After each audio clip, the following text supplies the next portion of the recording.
Vamos prosseguir com o estudo da Epístola aos Hebreus. Chegamos, meu ouvinte, ao 6º capítulo, em que o escritor sacro prossegue exortando os leitores para avançarem rumo à maturidade espiritual. Assim, ele os convida a irem além dos princípios elementares da doutrina de Cristo. Como já vimos, esses princípios elementares têm uma base, que é o arrependimento de obras mortas e a fé em Deus. E tem também um ensino, composto por 4 itens: batismos, imposição de mãos, a ressurreição dos mortos e o juízo eterno. O escritor de Hebreus apenas menciona esses pontos, uma vez que os leitores, sendo cristãos professos, já deviam conhecê-los. Porém, como nem todos os que ouvem estes estudos estão familiarizados com essas doutrinas, é oportuno e até mesmo necessário tratar detalhadamente de cada uma delas. No último estudo, eu falei sobre o arrependimento de obras mortas. Esse é o primeiro componente do fundamento espiritual cristão. Nas páginas da Sagrada Escritura, é frequente o convite de Deus para que os indivíduos arrependam-se dos seus pecados, que, na verdade, são atos ou comportamentos que levam à morte. Vemos esse convite tanto no Antigo quanto no Novo Testamento. João Batista, que foi o precursor de Jesus, pregava a necessidade de arrependimento diante da proximidade do reino de Deus. O Senhor Jesus Cristo também iniciou seu ministério terreno, chamando os pecadores ao arrependimento. E ensinou sobre esse tema em seus discursos e conversas. Depois da morte, ressurreição e ascensão de Jesus, os seus apóstolos apontaram o arrependimento como sendo o primeiro passo para quem quisesse ter seus pecados perdoados por meio da justiça perfeita de Cristo. O teólogo Luiz Berkoff, em sua Teologia Sistemática, publicada pela editora Cultura Cristã, define o arrependimento como sendo a mudança produzida na vida consciente do pecador, pela qual ele abandona o pecado. O arrependimento envolve a nossa mente, ou o nosso intelecto, envolve as nossas emoções e a nossa vontade. Mas por qual ou quais razões o arrependimento tem que envolver essas 3 capacidades humanas? Bem, se o arrependimento ficar limitado ao intelecto, limitado à nossa mente, a pessoa reconhecerá que o pecado envolve culpa pessoal, contaminação e implica em desamparo da parte de Deus, que é justo e santo e não pode agradar-se do que é mal. Esse reconhecimento intelectual é chamado na Bíblia de conhecimento do pecado. Em Romanos 3:20, lemos que ninguém será justificado diante de Deus por obras da lei, em razão de que pela lei vem o pleno conhecimento do pecado. Porém, se esse conhecimento do pecado não for acompanhado pelos sentimentos e pela vontade, ele poderá até implicar em medo do castigo, mas será incompleto, porque não provocará ódio ao pecado. Por essa razão, além de envolver o intelecto, o arrependimento precisa envolver também as emoções. Isso implica numa mudança de sentimentos que, além de medo do castigo, inclui uma tristeza pelo pecado. Devemos lembrar que o pecado é sempre um ato praticado contra um Deus santo e justo, como Davi admite no Salmo de número 51, o famoso salmo de arrependimento e confissão.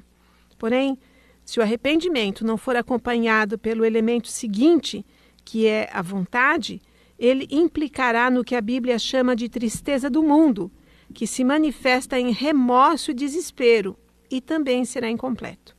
Na segunda carta aos Coríntios, 7º capítulo, verso 10, lemos que a tristeza do mundo, ou segundo o mundo, produz morte.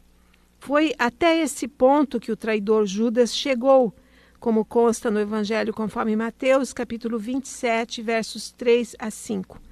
Lemos nessa passagem que Judas, vendo que Jesus fora condenado, tocado de remorso, devolveu as 30 moedas de prata aos principais sacerdotes e aos anciãos, dizendo: pequei traindo sangue inocente.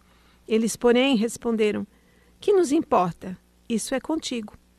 Então Judas, atirando para o santuário as moedas de prata, retirou-se e foi enforcar-se. O ocorrido com Judas confirma que a tristeza do mundo produz morte. E nem é preciso chegar a tanto.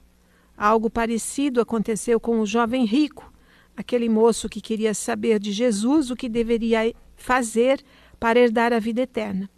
Ao ouvir que a única coisa que deveria fazer seria vender tudo o que tinha e dar aos pobres e depois seguir a Jesus, ele ficou muito triste, porque era riquíssimo, como consta no Evangelho conforme Lucas, capítulo 18, verso 23.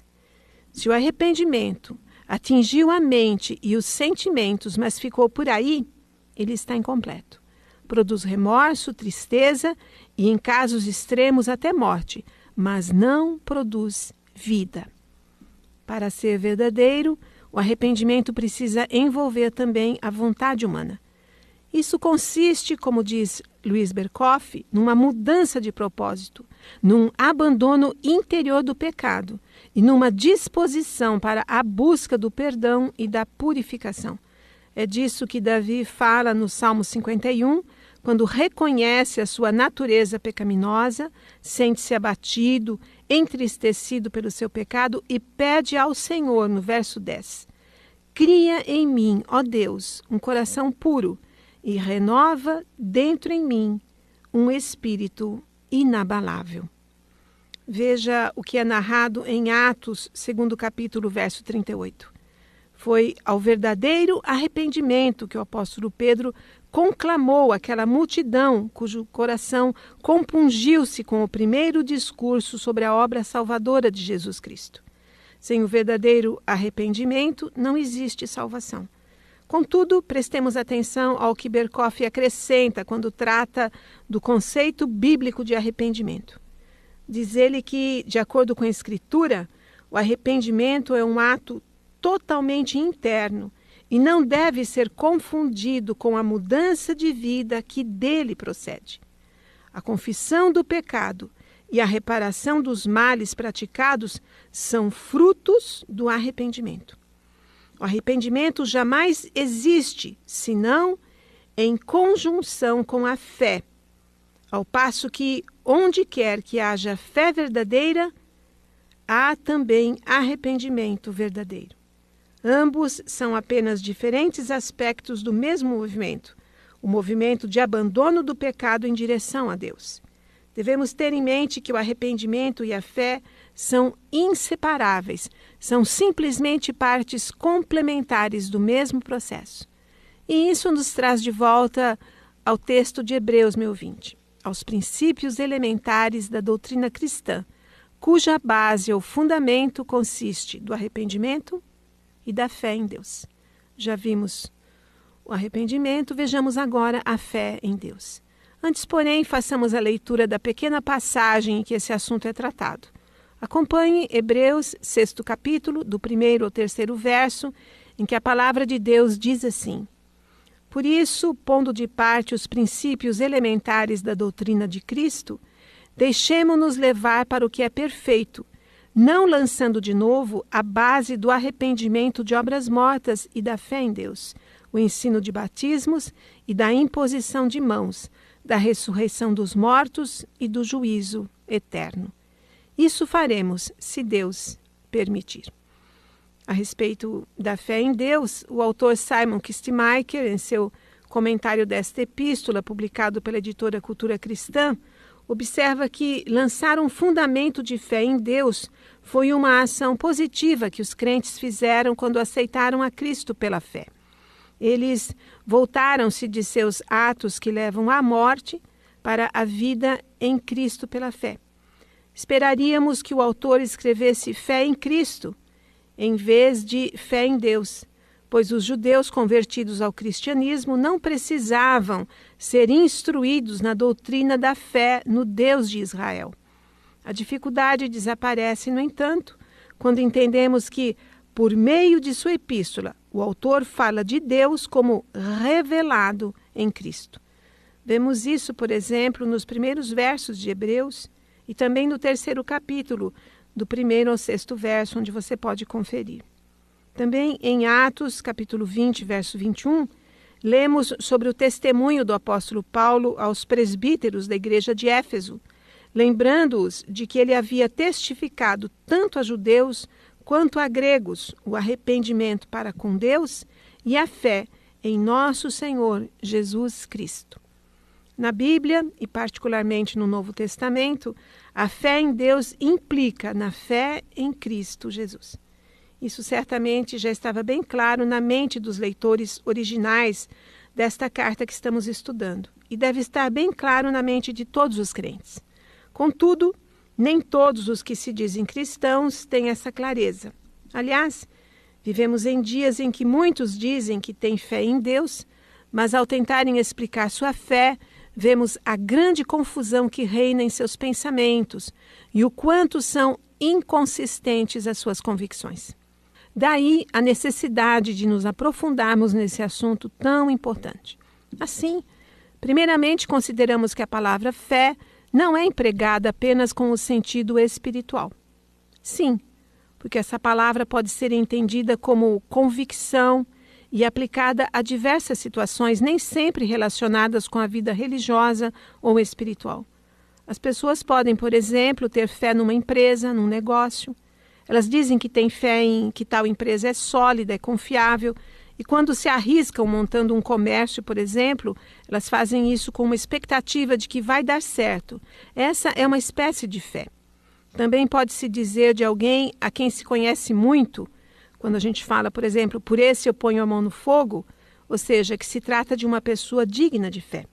Nesse sentido, pode-se ter fé na ciência também, fé na capacidade humana, fé nas nações, nos governos, nas ideologias.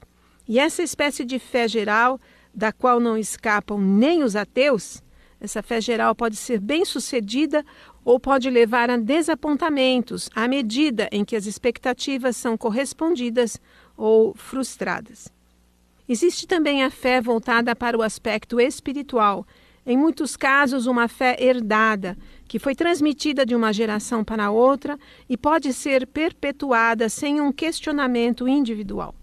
Geralmente essa é a fé dos povos primitivos, que reproduzem ritos e cerimônias herdadas dos seus ancestrais, mas cujo significado ou origem costumam desconhecer.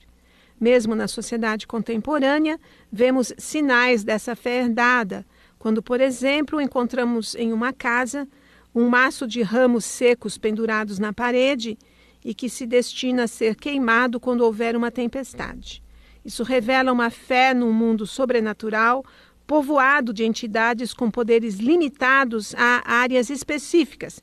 Entidades essas que poderiam ser agradadas, por exemplo, com os ramos queimados e impedir os raios e trovões. Essa fé herdada é de fato muito antiga. Temos notícia dela já no livro de Gênesis, o primeiro livro da Bíblia, no capítulo 31, a partir do verso 19. Nessa passagem, ficamos sabendo que Raquel, a amada esposa do patriarca Jacó, furtou os ídolos do lar que pertenciam a seu pai, quando Jacó e toda a sua família estavam de mudança da Mesopotâmia para Canaã, a terra prometida.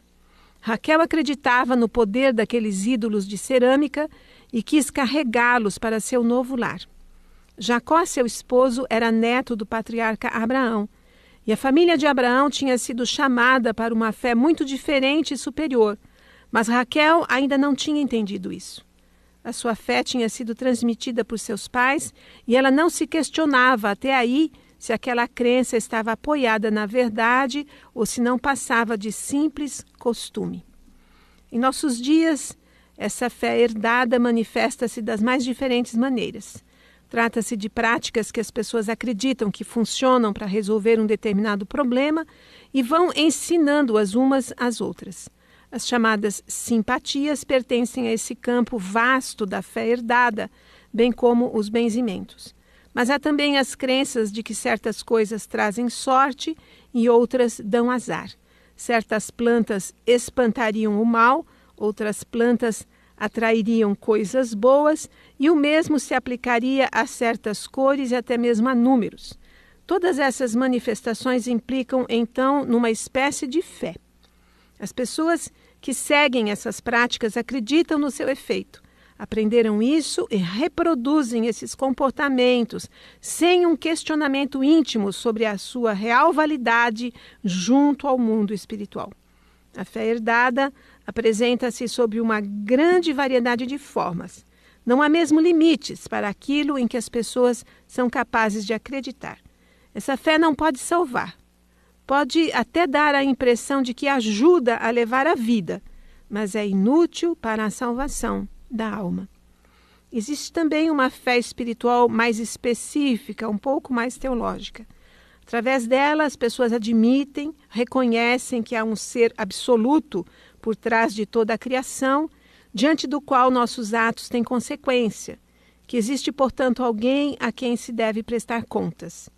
Essa fé, contudo, é baseada apenas na dedução, sendo desprovida de conhecimento do ser de Deus. E não é raro até que uma mesma pessoa creia corretamente na existência do Deus Criador, mas na hora das suas dificuldades procure cercar-se de objetos que acredita lhe trarão sorte, como, por exemplo, os inúmeros amuletos que vemos nos retrovisores dos carros. As pessoas que possuem essa espécie de fé talvez passem por momentos de questionamento interior, de insatisfação espiritual e desconfiem até da validade das suas crenças. De fato, aqueles que possuem apenas essa fé e nela permanecem, embora creiam na existência de Deus, nada sabem a respeito dele e tentam agradá-lo com seus próprios atos, às vezes até incoerentes. Não conhecem a vontade de Deus nem os seus propósitos. Essa espécie de fé também não pode salvar. E existe, além de tudo isso, uma fé muito especial, uma fé eficaz, revelada na Bíblia e que chamamos de fé salvadora. Essa fé tem como objeto a pessoa do Senhor Jesus Cristo, que é a revelação pessoal de Deus. O centro da fé salvadora é Cristo. Ele nos é oferecido unicamente no Evangelho, e a promessa de salvação é somente por seu intermédio. Por isso, no Evangelho conforme João, 3º capítulo, versos 15 e 16, ele mesmo nos disse que todo aquele que nele crê tem a vida eterna. E pouco depois, no 6º capítulo desse mesmo Evangelho, verso 40, lemos a afirmação de Jesus de que a vontade de Deus é conceder a vida eterna a todos os que creem em seu Filho amado. Essas são apenas algumas das muitas passagens bíblicas em que nos é claramente ensinado que não basta apenas nutrir qualquer espécie de fé para ser salvo. Não é a fé pela fé que salva, não é uma fé geral. Não é uma fé em qualquer coisa, não é uma vaga fé em Deus que pode salvar. E sim, somente a fé que tem como alvo o Senhor Jesus Cristo, porque Ele é o Salvador e recebê-lo como Salvador é o ato de fé que justifica e salva o pecador. A exemplo do arrependimento, também a fé verdadeiramente eficaz envolve 3 áreas da nossa vida, e a primeira delas é a nossa mente. A fé não pode ser cega. Ela envolve a nossa capacidade intelectual, nossa capacidade de conhecer. O conhecimento que caracteriza a verdadeira fé consiste de um reconhecimento de que é verdade tudo o que Deus diz em sua palavra. E, portanto, que é verdade tudo o que Deus diz sobre a situação de pecado do homem e a redenção, que só é possível em Cristo. Esse conhecimento é certo, é seguro, é incontestável. Não pode haver dúvidas em nossa mente de que a palavra de Deus nos fornece um conhecimento real a seu respeito, a respeito da sua vontade e a respeito da obra redentora de Jesus Cristo. A base da fé é a palavra de Deus e o próprio Espírito Santo testifica em nossos corações que o que ela nos revela é verdade. Na primeira carta de João, 5º capítulo, verso 6, lemos que o Espírito é o que dá testemunho, porque o Espírito, e nesse caso é o Espírito Santo, Espírito com letra maiúscula, o Espírito é a verdade. É importante termos consciência do papel que a nossa mente desempenha na questão da fé. Veja, meu ouvinte, um médico é capaz de nos explicar como é feita uma cirurgia baseado no conhecimento que a sua profissão lhe fornece. Um alfaiate também poderá nos dizer qual a metragem de tecido necessária para confeccionar um terno, baseado no conhecimento que adquiriu com a prática do seu ofício. Esses profissionais e tantos outros acumularam um conhecimento de suas atividades que é real, valioso e não pode ser menosprezado. Da mesma maneira, o cristão deve ter bem alicerçada em sua mente a firme convicção de que o conhecimento que a Bíblia lhe fornece é real, é verdadeiro, é inegável. Nós sabemos que nesta vida não vamos conseguir atingir todo o conhecimento de Deus e de suas profundas verdades espirituais. Mas é certo que podemos avançar muito nesse conhecimento e que, quanto mais conhecermos de Deus, mais fruiremos da sua graça. É da maior importância em nossos dias que se ensine o quanto é importante que os cristãos busquem aprofundar-se, busquem compreender mais da verdade. Porque o que está acontecendo em muitos casos é que se está ensinando uma fé sem conhecimento. Uma fé, por exemplo, baseada em pessoas, baseada em revelações supostamente dadas a algum líder. Uma obediência cega, distante do conhecimento da verdade. Uma fé cega. Ao contrário disso, a fé salvadora tem como primeiro elemento o conhecimento da verdade que está na palavra de Deus. Jesus mesmo afirmou em João, capítulo 8, verso 32, conhecereis a verdade e a verdade vos libertará. E no mesmo livro, Evangelho de João, capítulo 17, verso 17, ele disse, a tua palavra, a palavra de Deus, é a verdade. É triste vermos que as pessoas contentam-se em conhecer tão pouco da verdade e com que facilidade obedecem cegamente a homens que estão, muitas vezes, tão pouco comprometidos com a verdade da palavra de Deus. O apóstolo Paulo, sabendo que a nossa mente exerce um imprescindível papel na fé verdadeiramente eficaz, quando escreveu a sua carta aos Colossenses, já no primeiro capítulo, a partir do verso 24, mencionou o quanto se esforçava para cumprir fielmente sua missão de autêntico líder cristão. E no verso 28, lemos que ele ensinava a todo homem em toda a sabedoria, a fim de apresentar todo homem perfeito em Cristo. Paulo tinha plena consciência de que era sua obrigação fornecer um excelente ensino baseado nas Sagradas Escrituras, para que seus ouvintes e seus leitores tivessem condições de chegar à máxima semelhança possível com Jesus. Nossa mente é capaz de apreender verdadeiro conhecimento espiritual que nos é revelado por Deus na Bíblia. Em Romanos, capítulo 10, verso 17, está escrito que a fé vem pela pregação e a pregação pela palavra de Cristo. Isso quer dizer que a fé salvadora, a fé verdadeiramente eficaz, implica em ouvir a boa notícia de que Deus, por sua graça, salva o pecador que se aproxima arrependido de seu Filho, Jesus Cristo. Essa notícia, quando lida ou ouvida, é captada em primeiro lugar pela nossa mente. Acontece que vivemos num tempo repleto de informações, em que somos constantemente confrontados com notícias dos mais diferentes lugares e com os mais variados conteúdos. Nem tudo a nossa mente processa. Muito do que lemos, do que vemos e ouvimos é apagado da nossa memória, como se nunca lá tivesse penetrado. Certamente isso é até positivo, pois por certo teríamos um colapso se não conseguíssemos deletar tanta informação supérflua. Porém, existe essa informação bíblica, existe essa boa nova do Evangelho, existe essa boa notícia para o ser humano do nosso tempo, dizendo que a fé em Cristo é o que pode salvá-lo. E essa boa notícia não pode ser deletada, não pode ser apagada da nossa mente. Ao contrário, precisa ser acolhida, precisa ser processada com toda a nossa capacidade intelectual. Porque é na nossa mente, nesse mundo interior povoado de neurônios, que a fé verdadeiramente eficaz começa a ser produzida. porque ela está alicerçada no conhecimento da verdade.